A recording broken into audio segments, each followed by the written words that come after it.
Hey everybody, welcome back to Thingee's Tech Talk, where we talk about all things tech. I'm Jeff Bromley, And I'm Rob Barra.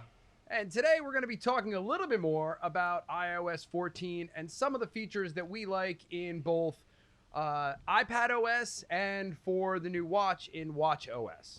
That's right. So last week we spoke a little bit about iOS in general, which is, of course, just for the phones these days. They've now broken out the different OSs for the iPad, the watch, the Mac, the Apple TV, etc.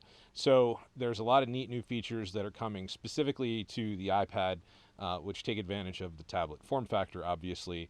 New things that take advantage of the Apple Pencil, which to this point, in all fairness, has been a little bit underutilized if you're not using it for drawing and note taking, that sort of thing. Also on watchOS, we have all sorts of neat new features for sleep tracking and all that kind of stuff. I'm really interested in seeing what I'm sure will be announced sometime in the fall, which is a new watch with a longer battery life and all sorts of other new stuff. But let's start with iPadOS for now. Sure. So one of the things that I believe you've been able to do with iOS 13 is you can actually use a mouse and a trackpad now. So That's correct. one of the questions I have is, do I still need a MacBook Pro? I mean, Well, I mean, I think that that's an interesting question. I think that there's certainly going to be pro utilization on the laptop form factor. Obviously, with Apple's announcement that they're going to be moving away from Intel processors and going to what they're calling, for the moment, Apple Silicon, I think it'll be interesting to see how much more convergence we have as they move to something that will most likely be ARM-based, similar to the way that the iPad is. I mean, with the release of, and admittedly, I haven't used this yet, so I'm not entirely sure, the new trackpad that they've released for the Apple iPad Pro. You're starting to see a little bit of that convergence. I know that that type of use case has been something that a lot of tablet users have been looking for. Obviously, it's something that Microsoft has gone into heavily with the Surface tablet line of things, and it's really something that people that need that fine detail, designers, people that are used to using a mouse and prefer it to having one finger on the screen and like to keep their hands kind of on the table. It's interesting to see how that has moved more towards it. Now, I personally think that the ability to use a mouse or the ability to use a trackpad on the iPad is just really just bringing more convergence. It takes advantage of the fact that really there's a whole class of people out there that, I mean, class is probably the wrong word, but there's a whole group of people out there that really just need basic office applications. They're traveling and they need email. They're traveling and they need PowerPoint. The Microsoft bringing legitimate versions of the Office suite to the iPad. Adobe bringing legitimate versions of their Creative Suite to the iPad. I think is a big step in that direction, and we'll see more of that as we get more integrated with the Apple Silicon laptops going forward. yeah, well, I think what's going to be interesting is, you have Office that's going to work on the iPad. They made that convergence back. But the question is, what can go forward? So, will some of those applications that I use on my iPad or my phone be able to just directly be working on my MacBook or on my iMac? So it'll be interesting to see if they make things forward compatible, or if it's just one app for all of your different devices and it doesn't matter. So you can use it and it just works across all of their platforms. It'd be interesting to see if they make some of these things work on Apple TV. That could be interesting as well, but we'll see. I mean, Apple, we've been talking about it for years, where they seem to be bringing everything together to just have one app that works across all devices. So we'll see. I mean, Apple does a good Yes. job of monetizing and keeping me coming back, to buy a new phone every 2 years. So it will be interesting. I certainly can't wait until they bring the Adobe suite to the Apple TV, and somebody's child pulls out a Sharpie and starts drawing all over their television. That will be a great time for all the people involved in that, for Yeah. sure. But anyway, talking a little bit more specifically about some new features, and again, we're not breaking any NDAs by talking about these things. These were part of the keynote. They're also on apple.com if you want to check that out. But what I'm interested in, there's some new features with widgets, with much like they've done on the iPhone. There's going to be app clips and a lot of features around camera. There's new stuff for AR, which looks really cool. I mean, the processing power that is in the iPad versus what's in the phone, in addition to the large screen size, the augmented reality potential of some of these new toolkits that they're making available are going to be really cool. I'm looking forward to being able to play with some of those things, whether it's visualization from a medical perspective, looking inside of somebody's leg or looking inside of somebody's arm to give somebody a realistic view of what's going on physiologically with them. I think will be very compelling and really help people understand and learn much better, especially when you think about younger ages and things like that, where people can't really think about things at a microscopic level. I mean, I was even trying to explain to my son this morning how how glasses work and how your eyes work with that. So the next thing that we like inside of iPadOS, and this is a redesign that's going to come across from iOS as well, is widgets. We talked a little bit about them last time, but with the larger screen size and the amount of information that we can now show with, essentially a group of multiple icons to be able to look inside of that app right from your home screen, I think that's going to provide a lot more information. So, weather, calendar, files, even, we're even looking at this for our platform iDetail to be like, all right, well, what can we show at a glance from the home screen? So that way it's a lot easier to see the information that's inside of that app. So you don't have to go, oh, well, let me, I got one email. Well, what is it? Who did I get it from? Now I can just look at a glance and go, oh, I got an email from Rob. Okay, I know it's from Rob. So right, and again, I mean, I've been playing with iPadOS 14 on my iPad also. I mean, they did add the widget and the clock and the things that are traditionally on the home screen of an iPad or an iPhone rather into iOS 13, but again, it's a lot of the same types of things. Okay, the weather is there, but what is the weather outside actually right now? I have meetings coming up. Okay, but what actually is the meeting that's coming up? So some of the things that you would get used to that give you that instant feedback even on an Apple Watch are coming through there, because normally with the different complications that you have on your Apple Watch, you can see, okay, oh, my next meeting is this, and you have this set up. It's 2:00. Okay, who is it with? And it's all just right there. What time is it? I can look at it. It's right there. What's my battery level? It's right there. So, or even if you're, in the middle of an exercise routine, how many rings have I closed? So a lot of that feedback that you get and a lot of that information that you get baked into the interface on an Apple Watch, you're starting to see now. And again, I understand Android's been doing it for a while, battery life, people were concerned, yada, yada, yada. Now it's here, it's pretty good. I'm sure once some other companies get a hold of it and start creating widgets for their tools, that it'll be even better. Because, to their credit, the Apple apps are good, but I prefer a different weather app, personally. I like using Carrot Weather because it tells me, it pulls in the dark sky information, lets me know when it's going to rain. I mean, Apple just bought dark skies. I'm sure it's only a matter of time. That's in there, yada, yada, yada. But,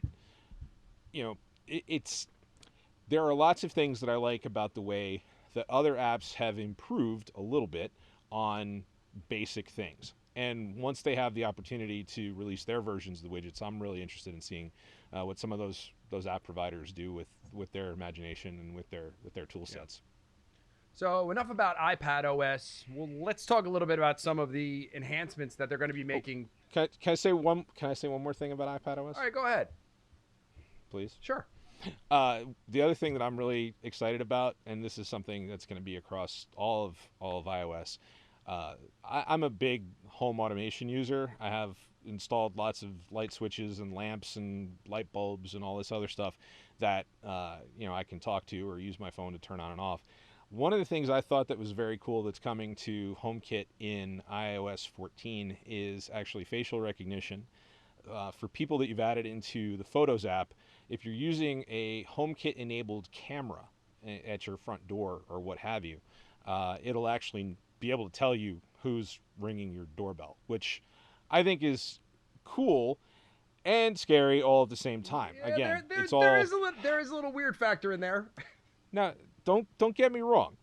I understand it's you can only be as safe as who you're storing your data with and all this other stuff. And we've had long conversations over the years about who should you trust with your information. With Apple, personally, they seem to be very serious about individual user privacy, individual user safety. So I'm more likely to trust something that is there, or self-host it myself. With you can do also with cameras. You just need a bunch of hard drives. So anyway, that's all. We can move on to the watch now. So Thank you. Rob and I have purchased multiple versions of the watch. I had the first version, so did he. He had the second version. I got the fourth version, and I don't think either one of us have gotten the latest and greatest. No, I'm still on the fourth. I'm still on the fourth as well. But this thing's a tank. I wish I got the Sapphire. I bang it into things, and now it's got a couple scratches on it. But from a waterproof perspective, get the Sapphire. Always get the Sapphire. I take it swimming all the time. Works great. Although it tells me that it's really loud when I put my watch underneath the water. I haven't figured out what's up with that yet, but who knows? But anyway, one of the cool things that I see all the time as I'm watching. Where are you swimming? What's that? Where are you swimming? Mom's house. All right. Yeah. Oh, all right. Very good. So one of the things that I'm in my bathtub. Okay. So one of the things that you notice that you'll see Apple Watches all over the place in advertisements, online, in magazines, and you're always going, well, I kind of like that face. Well, how do I get that face? So now Apple's going to make it so much easier for you to be able to see what that face is. And they'll probably actually have something that you can just scan with your phone, click on it and go, oh, these are all the complications that it has, and go, would you like that face? And automatically place it on there. I foresee Apple in their true to form style to have the most simplistic and frictionless user experience to transfer that information off of a screen onto your actual watch. So I think they're going to do a really, really good job with that. And we'll be able to share faces. I know it's not the biggest feature in the world, but I think it's going to be cool because, I've been stuck on this same face for about 3 years now. So maybe something will come out that'll be a little bit better. I have seen there is an app that you can download that Apple actually did approve that you can create custom faces. And it, basically uses the app the entire time so that you have your custom face up there. But there are some ways to do that stuff. If you're kind of fancy. I for one just like using pictures and have a very simple thing. But again, I'm sure when with Apple Watch, they always tend to hold back some features until they do the hardware release. So I'll be interested in seeing what happens when that occurs. Probably later this year. Who knows if COVID has derailed the manufacturing of that, but I'm interested in seeing what will accompany the sixth generation of the Apple Watch once that is hopefully Christmas time or whatever is available. Yeah, they'll probably ratchet that up with the phone if they release a phone this year. Right. Yeah, we'll see what happens. It's just the way the economy is going. There's no telling what's going to wind up happening and how that's going to affect product roadmaps. Yep. But the other thing that I personally am looking forward to, I am not one that wears my watch to sleep. Neither do I. I am very interested in understanding the quality of my sleep. My wife is constantly telling me that you need to go get checked and yada, yada. I snore and blah, blah, blah. I'd be interested in seeing, what from a health perspective, what the sleep tracking and, what that will actually tell me about myself. I know that from a health perspective, the Apple Watch, even more so than some of the other watches that are out there, have done a tremendous job of sort of revolutionizing individual health awareness, and even in some cases, saving people's lives, whether it's with the fall detection, whether it's with the EKG or ECG that's built in or has been built in for the last couple of versions of iOS. I've seen stories about people, I saw something about an anesthesiologist that was looking at his watch and did an ECG because he was having a harder time, getting back down to a normal heart rate. Saw something a little strange in the ECG pattern, took it to his doctor, went to a cardiologist, and was like, "Yeah, you got something wrong," and wound up with like a quadruple bypass or something crazy like that. So there's a lot in there in terms of what you can do when you have something that can be monitoring your vitals essentially throughout the day. And adding sleep tracking to it, especially with the battery advances that they've been able to have, having it where you can take it off for an hour or so during the day to charge it if you need to every couple of days, it will be huge. I think the amount of health data that you can get about yourself through that will be really revolutionary. Yeah, the battery life on these are much better than the first and second generation. Tremendous. It charges in half an hour, 40 minutes. So while you're getting ready in the morning, you put it on the charger, and then it's working for the remainder of the day. The thing that I like, now this isn't really for me, it's more for my wife. She's an RN, so she gets up early in the morning.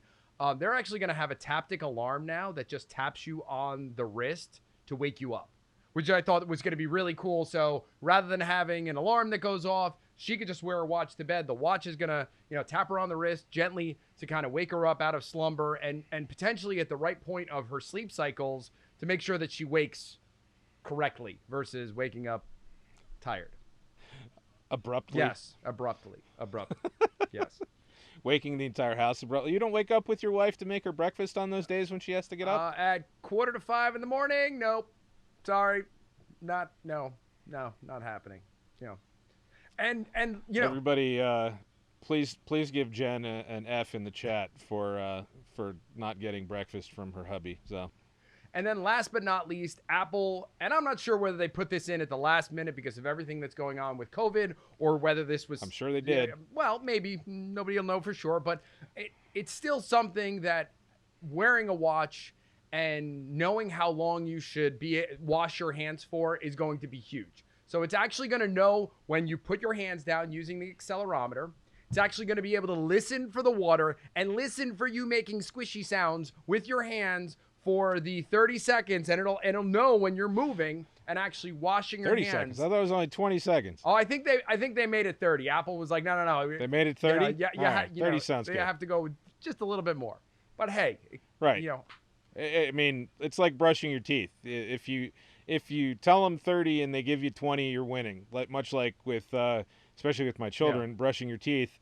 If you say 2 minutes and you get 30 seconds, it's normally remarkable. Oh, come on! You just need to use the Alexa skill for toothbrushing.